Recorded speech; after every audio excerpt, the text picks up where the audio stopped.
waxaan maanta halkan iskugu imaanay oo maanta aan ka hadalnay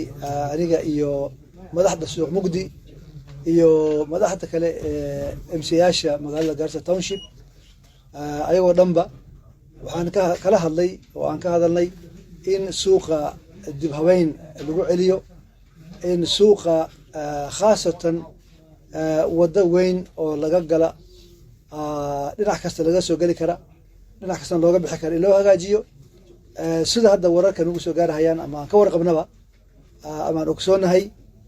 suuqa wadooyinka oo dhanba waa laga xiray waa la degay guryaha laga dhistay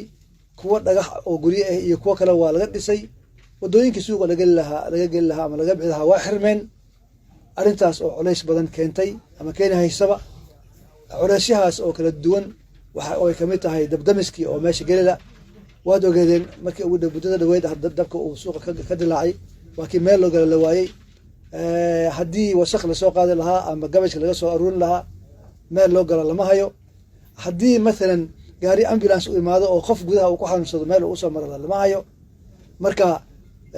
sidaa awgeed ayaa waxaan maanta aan ka hadalnay oo aan ku heshiinay in suuqa mugdi wadooyinka ku wareegsan oo dhanba la furo oo markaas dadka degana ay ka kacaan oo meelo kale ay aadaan inta ku wareegsan wadada xireen si suuqa wadadiisa loogu furo oo markaas meeshii ay u noqoto meel dan lagu qabsan kara intaasa ka hadla maanta waxaanu ku faraxsanahay iyadoo weliba ay nala joogtay madax ka imaatay dowladda dhexe national governmentiga oo OCPD-ga uu kamid yahay county commissioner uu kamid yahay waxaan ku faraxsanahay in dhammaan intii meesha shirka iskugu imaatay in arrintaas ay igu waafaqeen oo ay dhaheen tilaabadaas waynu isla qaadayna insha Allah tacaala marka intaas maanta ka hadla waa mahadsantiin